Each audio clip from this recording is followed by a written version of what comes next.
J'avais vraiment l'impression qu'on n'avait aucun intérêt pour eux, quoi. Il n'y avait plus rien qui leur faisait peur, hein. Rien. Ils passaient en dessous, au-dessus. Non, mais de toute façon, clairement, c'était la dernière chance, quoi.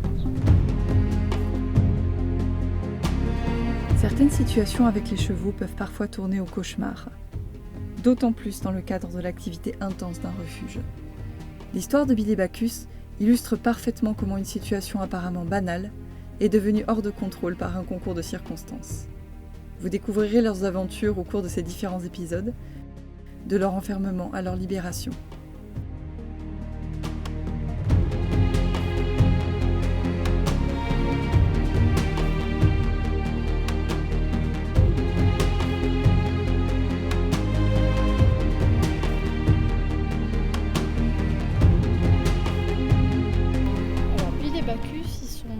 De mère Potioc, qu'on est allé chercher au Pays Basque. C'était un troupeau en fait à l'origine qui avait servi à un trafic potentiellement de drogue ou d'autres choses, et donc qui avait été transporté dans un semi-remorque, dans un gros container en fait, même pas dans un camion de transport de chevaux, et qui ont été lâchés dans la forêt des Landes. C'est une association donc qui les ont regroupés. Les poneys en fait avaient toute l'oreille coupée parce qu'en Espagne les chevaux sont bouclés, les Potioc. Donc ils en ont déduit que c'était des poneys qui venaient d'Espagne, Pays Basque espagnol en fait. Les poneys n'ont jamais été réclamés. Ils les ont gardés plus de 6 mois en fait. Et après ils ont décidé, il y a eu une instruction etc. Et il faut les placer. Sauf que c'était des poneys sauvages. Et il y avait que des ponettes, que des filles, que des poulinières. Il se passe ça, il y en a, je sais plus combien ils étaient, une trentaine je crois, qu'on trouve à les placer parce que sinon ils vont partir en truc. Voilà. On les a pas choisis en fait, hein. Ils les avaient chargés dans un camion et en fait on a pris les 2 premières qui sont descendues.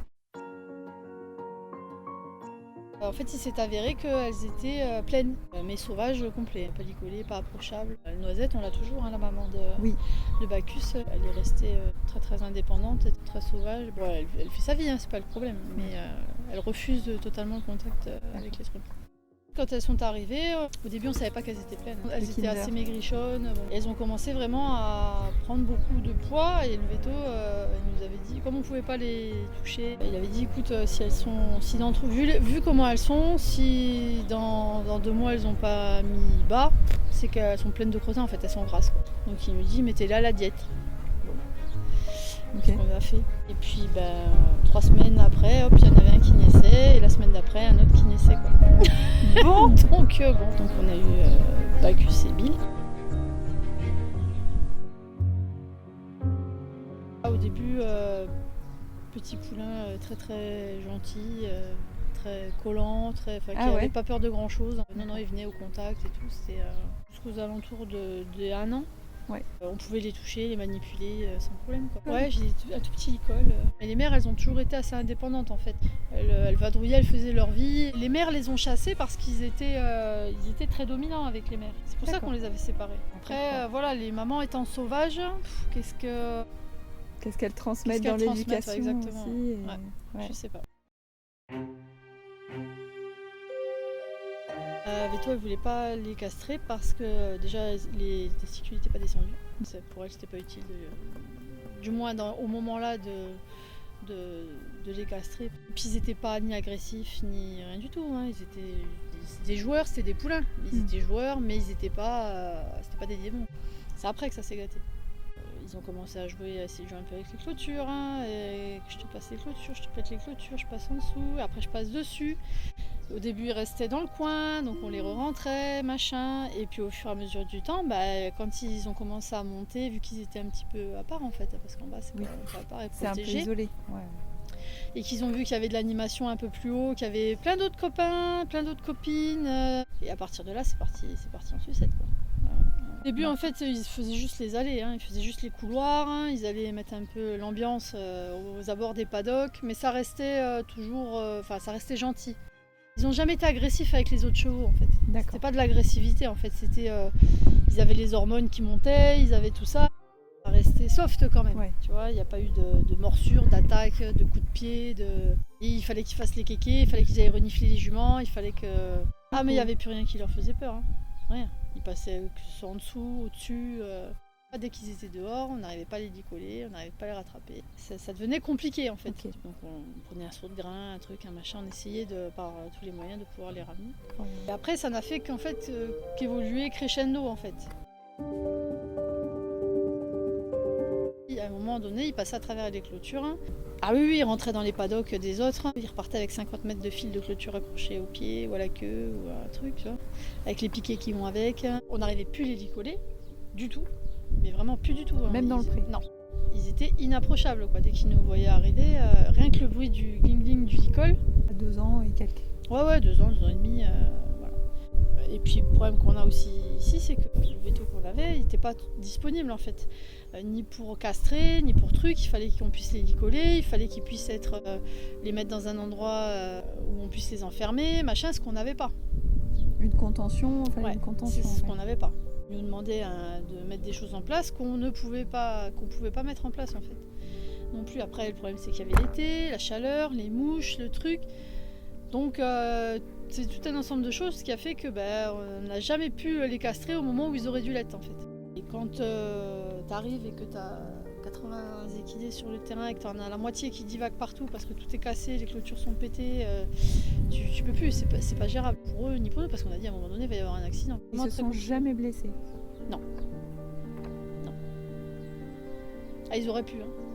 Parce qu'on avait d'autres étalons, hein. On n'avait pas que des entiers, toute notre vie on a eu des étalons, donc non, ça se passait très bien. Après ils sont dans des zones où il n'y a pas d'humains à proximité, voilà. Et là, ceux-là, c'était devenu vraiment, c'était ingérable, quoi. Ouais. Clairement, c'était ingérable.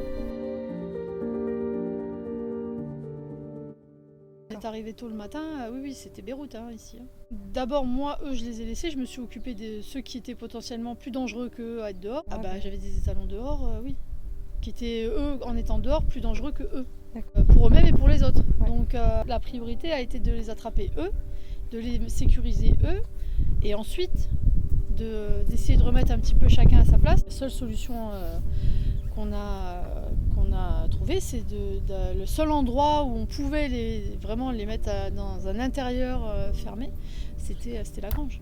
Et c'est ce qu'on a fait. On a mis un portail, on les a poussés, on a essayé de les rapatrier, de les canaliser pour les emmener là. On a fait des petits poussés, hein. On a fait des petits poussés. Un chemin de calmivette. Ouais. Sachant que le calmivette, il faut savoir que quand ça peut avoir un effet à double tranchant en fait, dans la mesure où ça peut calmer comme ça peut exciter. Tout dépend du niveau de là où il se situe, ça peut être pire que mieux. On savait très bien que le calmivette, clairement, ça n'aurait qu'une fonction, mais vraiment minime. Voilà. Le seul truc qu'on avait pour nous, c'est que vu qu'ils avaient dû déjà passer la nuit à courir partout, ils avaient quand même un taux de fatigue assez élevé et que potentiellement ça pouvait agir dans le bon sens. Mais on n'en était pas sûr, hein, clairement. Je sais plus, mais une dose assez conséquente. Ouais. On a réussi au bout de 3-4 heures à les rentrer. Et une fois qu'ils sont rentrés, on a fermé la porte.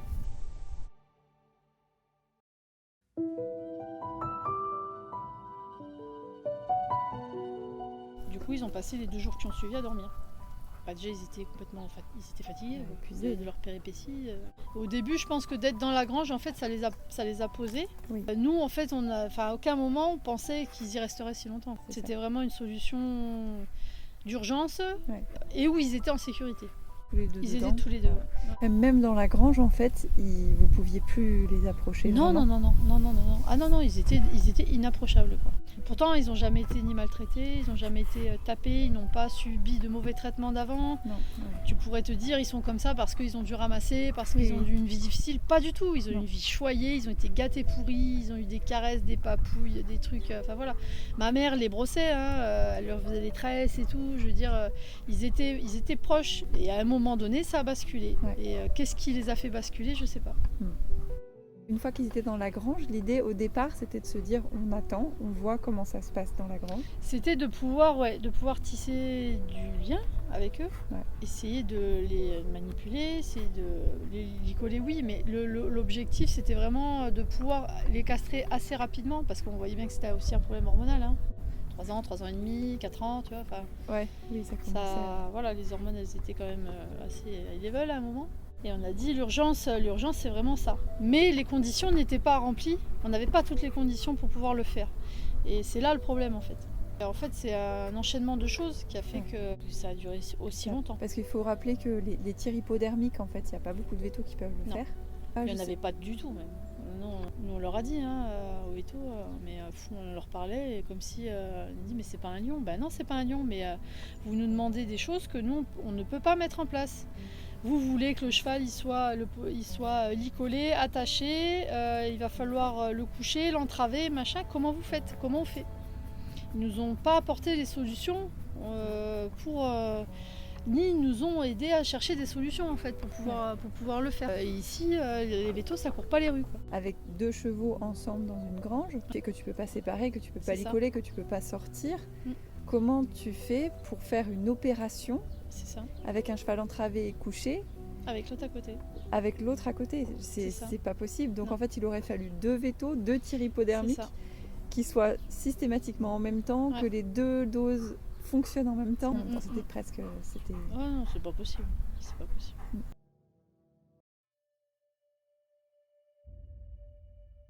Disons qu'il y a eu d'autres choses avant, c'est-à-dire qu'on a déposé 8 permis de construire qui sont revenus refusés.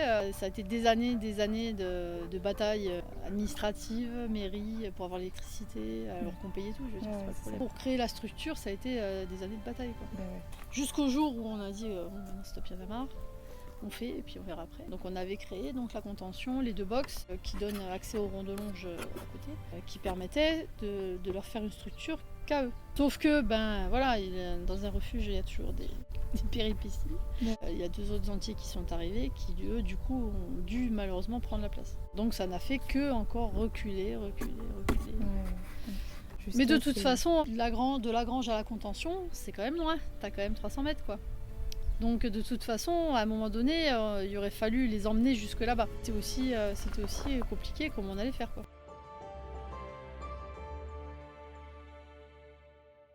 Au moment où je suis arrivée en novembre 2019, ils étaient toujours pas plus manipulés. Il y avait... Moi, de ce que j'ai ressenti, personnellement, c'est de voir un peu tout le monde qui avait une histoire autour de ça. Et puis peut-être pas mal de craintes en fait autour d'eux, avec... Puis aussi potentiellement vous qui aviez peur que des bénévoles qui ne sachent pas se fassent blesser. Le truc c'est que les bénévoles qui sont pour la plupart ici n'ont aucune connaissance des équidés, mais alors absolument aucune. Donc c'est difficile de pouvoir dire à quelqu'un oui vas-y enjambe la barrière, rentre et tu prends des brosses et voilà. Donc déjà nous qui avons l'habitude, dès qu'on rentrait dans leur espace, ils tournaient comme des avions, ils étaient très excités.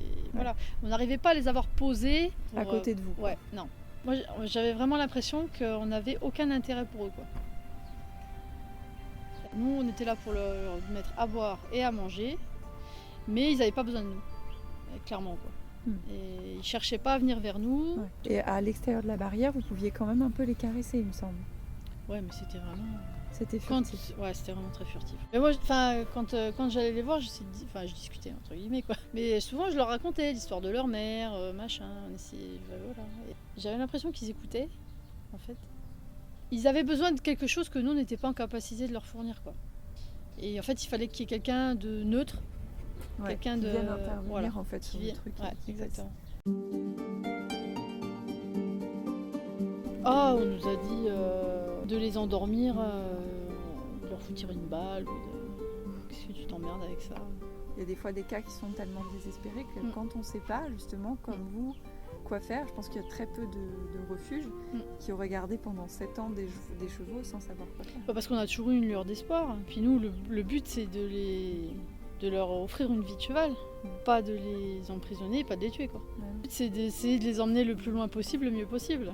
Et là, c'est vrai que c'était devenu insupportable, et pour eux et pour nous, quoi, clairement.